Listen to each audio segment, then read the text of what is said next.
தூத்துக்குடி இந்திரா நகரை சேர்ந்தவர் அந்தோணி மகன் மோஹித்.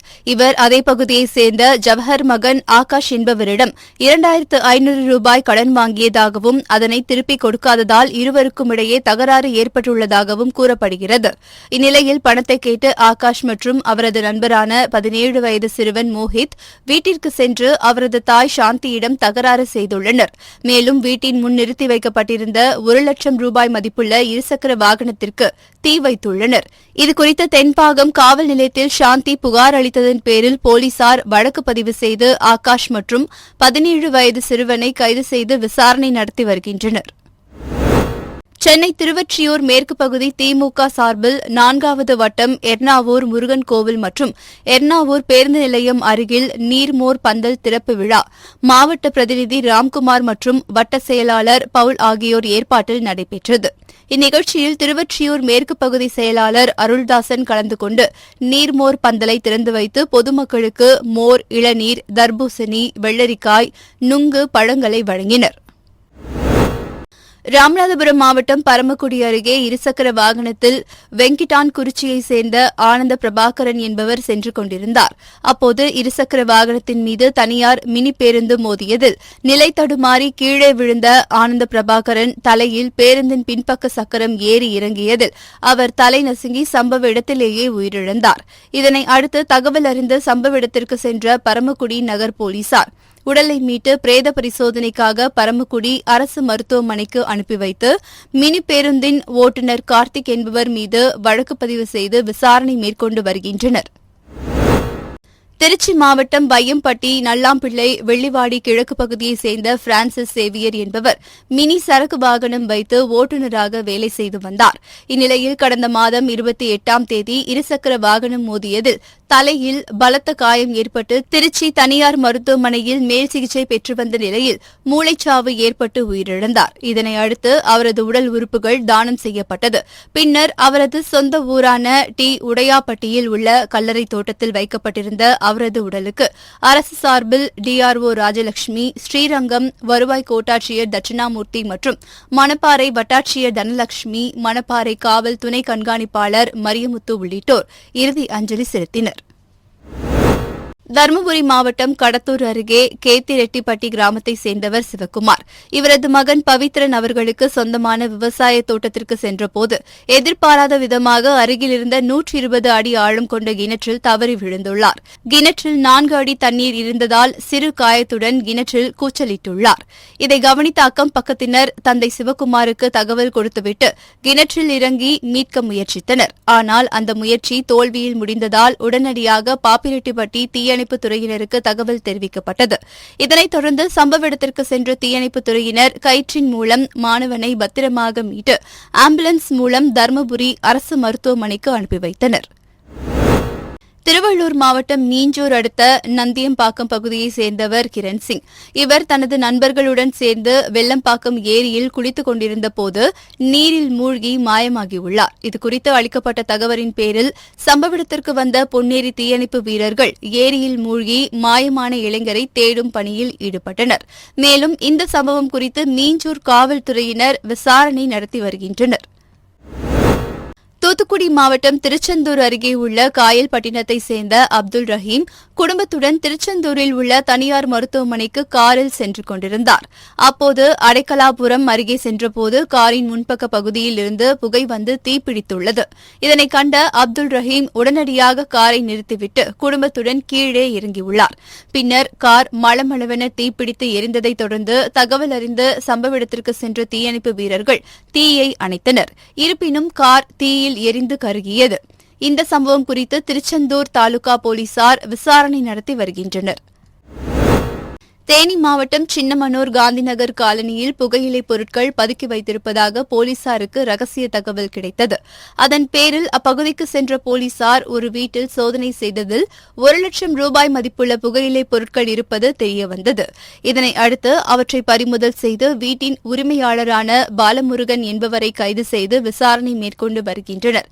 இதேபோல் சின்னமனூர் கார்டன் அருகே ரோந்து பணியில் ஈடுபட்டிருந்த போலீசார் ஆட்டோவில் கொண்டு செல்லப்பட்ட 300 மது பாட்டில்கள் பறிமுதல் செய்து ஆட்டோ ஓட்டுநர் மகேந்திரன் என்பவரிடம் விசாரணை நடத்தி வருகின்றனர். தூத்துக்குடி ஐயாசாமி காலனியை சேர்ந்தவர் எஸ்தர். இவர் உறவினருக்கு பிறந்த குழந்தையை பார்ப்பதற்காக கடந்த வெள்ளிக்கிழமை குடும்பத்தினருடன் கோவைக்கு சென்றுவிட்டு மீண்டும் வீடு திரும்பியுள்ளார். அப்போது வீட்டின் பின்பக்க கதவு உடைக்கப்பட்டிருப்பதைக் கண்டு அதிர்ச்சியடைந்த அவர் உள்ளே சென்று பார்த்தபோது 20 லட்சம் ரூபாய் மதிப்புள்ள 38 சவரன் நகை காணாமல் போனது தெரியவந்தது. இதுகுறித்து அளிக்கப்பட்ட புகாரின் பேரில் சம்பவ இடத்திற்கு சென்ற போலீசார் கொள்ளை சம்பவத்தில் ஈடுபட்ட மர்ம நபர்கள் குறித்து விசாரணை மேற்கொண்டு வருகின்றனர். சிவகங்கை மாவட்டம் காரைக்குடி அருகே உள்ள தலக்காவூர் அருள்மிகு அதளநாயகி அம்மன் கோவில் சித்திரை தேர் திருவிழாவை முன்னிட்டு மாட்டுவண்டி பந்தயம் நடைபெற்றது. 2 சுற்றுகளாக நடைபெற்ற இந்த மாட்டுவண்டி பந்தயத்தில் பெரிய மாட்டுவண்டி பிரிவில் 8 ஜோடி மாடுகளும் சிறிய மாட்டுவண்டி பிரிவில் 16 ஜோடி மாடுகளும் பங்கேற்றன.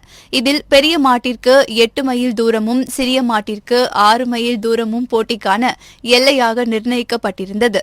இதனைத் தொடர்ந்து இலக்கை அடைந்து வெற்றி பெற்ற மாடுகளின் உரிமையாளர்களுக்கும் சாரதிகளுக்கும் குத்துவிளக்கு, சைக்கிள் போன்ற பரிசுகள் வழங்கப்பட்டது. விறுவிறுப்பாக நடைபெற்ற இந்த மாட்டுவண்டி பந்தயத்தினை சாலையில் இருபுறமும் ஏராளமானோர் நின்று கண்டு ரசித்தனர். உழைப்பாளர்கள் தினமான நேற்று தமிழகம் முழுவதும் அரசு மதுபான கடைகளுக்கு விடுமுறை அளிக்கப்பட்ட நிலையில் கடலூர் மாவட்டம் விருத்தாச்சலத்திற்கு உட்பட்ட ஆயியார் மடம் செல்லும் வழியில் உள்ள அரசு மதுபான கடை முன்பு கள்ளச்சந்தையில் மது பாட்டில்கள் விற்பதாக போலீசாருக்கு தகவல் கிடைத்தது. அதன் பேரில் அங்கு சென்ற போலீசார் கள்ளச்சந்தையில் மது விற்ற திருச்சி மாவட்டம் செய்யம்பட்டி கிராமத்தைச் சேர்ந்த குமரேசன் என்பவரை கைது செய்து அவரிடமிருந்த மது பாட்டில்களை பறிமுதல் செய்தனர். மே தினத்தை முன்னிட்டு திருவள்ளூர் மாவட்டம் அலமாதி கிராமத்தில் அம்பேத்கர் இளைஞர் நற்பணி மன்றம் சார்பில் பெண்கள் பயனடையும் வகையில் புற்றுநோய் மற்றும் இதய நோய் கண்டறியும் சிறப்பு மருத்துவ முகாம் நடைபெற்றது. இம்முகாமை அலமாதி ஊராட்சி மன்ற தலைவர் தமிழ்வாணன் துவக்கி வைத்தார். இதனைத் தொடர்ந்து சென்னை ராமச்சந்திரா மருத்துவமனையில் இருந்து வந்த மருத்துவர்கள் மற்றும் செவிலியர்கள் பெண்களுக்கு மார்பக பரிசோதனைகளை செய்து ஆலோசனை வழங்கினர். மேலும் கண் மருத்துவ பரிசோதனையும் செய்து அவர்களுக்கு இலவச கண் கண்ணாடிகளும் வழங்கினர். இம்முகாமில் சுற்றுவட்டார பகுதிகளைச் சேர்ந்த பெண்கள், முதியோர் என 200க்கும் மேற்பட்டோர் கலந்து கொண்டு பயனடைந்தனர். தேனி மாவட்டம் ஆண்டிப்பட்டி தாலுகா வரசநாடு, காமராஜபுரம், முருக்கோட்டை, தங்கம்மாள்புரம், வாலிப்பாறை உள்ளிட்ட மலை கிராமங்களில் ஆயிரக்கணக்கான ஏக்கர் பரப்பளவில் இலவம் பஞ்சு சாகுபடி செய்யப்பட்டு வருகிறது. கடந்த ஆண்டு 1 கிலோ இலவம் பஞ்சு 40 ரூபாய் முதல் 50 ரூபாய் வரை விற்பனை செய்யப்பட்ட நிலையில் தற்போது 1 கிலோ 70 ரூபாய் வரையில் விற்பனை செய்யப்படுகிறது. இந்த விலை வரும் வாரங்களில் ரூபாய் 100 வரை உயர வாய்ப்புள்ளதாக மொத்த வியாபாரிகள் தெரிவித்துள்ளனர். இந்நிலையில் அறுவடைக்கு தயாராக இருந்த இலவம் காய்கள் தற்போது சுட்டெரித்து வரும் வெயிலினால் மரத்திலேயே வெடித்து பஞ்சு காற்றில் பறந்து வருகிறது. இதனால் இலவம் பஞ்சிற்கு நல்ல விலை கிடைத்தும் அதன் பலனை பெற முடியவில்லை என்று விவசாயிகள் வேதனை தெரிவித்துள்ளனர். திருவாரூர் மாவட்ட கூடைப்பந்து சங்கம் மற்றும் உடற்கல்வித்துறை இணைந்து திருத்துறைப்பூண்டியில் அரசு ஆண்கள் மேல்நிலைப் பள்ளியில் மாணவர்களுக்கான கோடைக்கால இலவச கூடைப்பந்து பயிற்சி முகாமை தொடங்கியது. இந்த நிகழ்ச்சியில் உடற்கல்வி ஆசிரியர்கள், கூடைப்பந்து சங்கத்தினர் மற்றும் தன்னார்வ அமைப்பை சேர்ந்தவர்கள் ஏராளமானோர் கலந்து கொண்டனர். தூத்துக்குடி மாவட்டத்தில் வெயிலின் தாக்கம் நாளுக்கு நாள் அதிகரித்து வருகிறது. இந்நிலையில் தூத்துக்குடிக்கு திண்டிவனம் உள்ளிட்ட பகுதிகளிலிருந்து தர்பூசணி பழங்கள் விற்பனைக்கு வந்து குவிந்துள்ளன. இதை வியாபாரிகள் பழங்களாகவும் தர்பூசணி ஜூஸாகவும் போட்டு விற்பனை செய்து வருகின்றனர். திண்டிவனம் பகுதியில் இருந்து கொண்டுவரப்படும் தர்பூசணி அதிக அளவு நீர்ச்சத்து மற்றும் சுவை மிகுந்ததாக இருப்பதால் பொதுமக்கள் விரும்பி வாங்கி செல்வதாக வியாபாரிகள் கூறுகின்றனர். மேலும் கிலோ 20 ரூபாய்க்கு விற்பனையான தர்பூசணி தற்போது 30 ரூபாய்க்கு விற்பனை செய்வதாகவும் ஜூஸ் 20 ரூபாய்க்கு விற்பனை செய்வதாகவும் தெரிவித்தனர். திருவள்ளூர் மாவட்டம் வெங்கல் பகுதியில் விவசாய நிலத்தில் காயங்களுடன் புள்ளிமான் ஒன்று மயங்கிய நிலையில் கிடந்தது. அதனை கண்ட அப்பகுதி மக்கள் காவல்துறை மற்றும் வனத்துறைக்கு தகவல் தெரிவித்தனர்.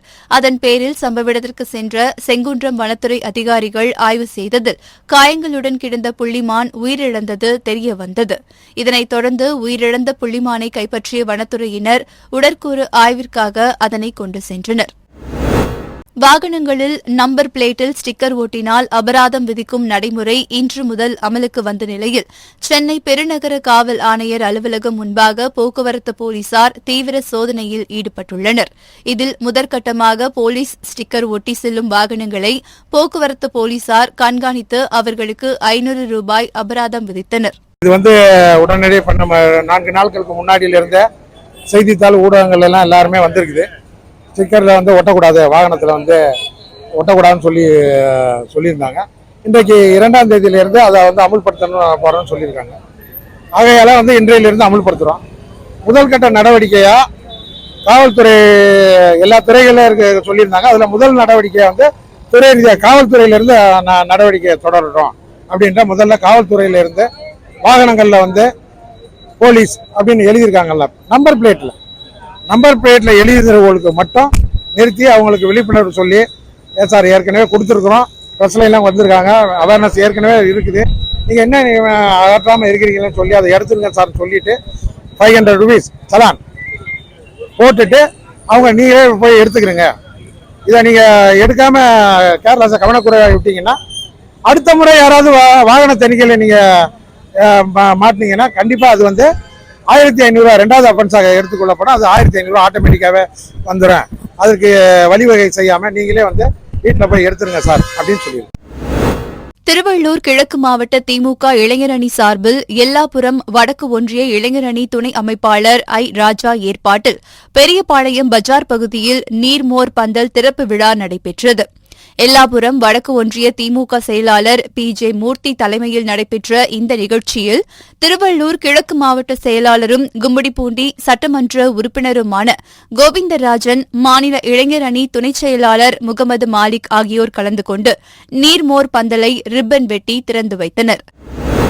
செங்கல்பட்டு மாவட்டம் மதுராந்தகத்தில் தமிழ்நாடு கட்டுமான உடல் உழைப்பு தொழிலாளர் நல மத்திய ஐக்கிய சங்கத்தின் மே தின கவன ஈர்ப்பு பேரணி மற்றும் பொதுக்கூட்டம் நடத்தப்பட்டது.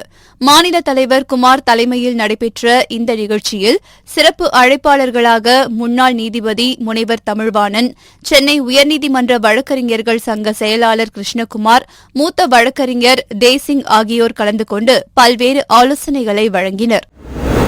கோவை மாவட்டம் பொள்ளாச்சியில் உழைப்பாளர் தினத்தை முன்னிட்டு நகர திமுக சார்பில் நவநீத கிருஷ்ணன் தலைமையில் மே தின பேரணி நடைபெற்றது. மகாலிங்கபுரம் ஆர்ச் பகுதியில் இருந்து 100க்கும் மேற்பட்ட ஆட்டோக்கள் கோவை சாலை, புதிய திட்ட சாலை, பல்லடம் சாலை உள்ளிட்ட முக்கிய வீதிகள் வழியாக ஊர்வலமாக சென்று தேர் நிலையம் பகுதியில் நிறைவடைந்தது.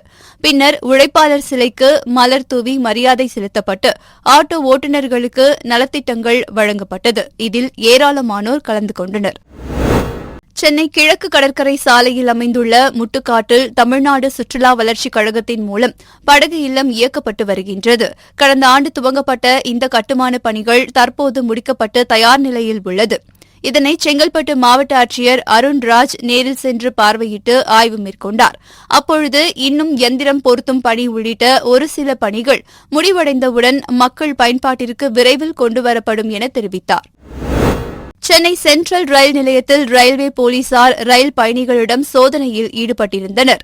அப்போது விரைவு ரயிலில் வந்த பயணிகளை சோதனை செய்ததில் மேற்கு வங்கத்தை சேர்ந்த புல்புலி பிபி என்கிற பெண்ணிடம் 4 கிலோ கஞ்சா இருந்தது கண்டுபிடிக்கப்பட்டது. இதனை அடுத்து அவற்றை பறிமுதல் செய்த போலீசார் அந்த பெண்ணையும் கைது செய்தனர். இதையடுத்து அவர் மீது வழக்கு பதிவு செய்த போலீசார் விசாரணை மேற்கொண்டு வருகின்றனர். விழுப்புரம் மாவட்டம் செஞ்சி சிறப்பு நிலை பேரூராட்சியில் மே 1 தொழிலாளர் தினம் வெகு விமரிசையாக கொண்டாடப்பட்டது. செஞ்சி பேரூராட்சி அலுவலகம் முன்பு தொழிலாளர்கள் கொடியேற்றி நடனமாடி தொழிலாளர் தினத்தை கொண்டாடினர். இதனை அடுத்து செஞ்சி பேரூராட்சி மன்ற தலைவர் முக்தியார் மஸ்தான் பேரூராட்சி ஊழியர்களுக்கு நலத்திட்ட உதவிகளை வழங்கி தொழிலாளர் தின வாழ்த்துக்களை தெரிவித்தார்.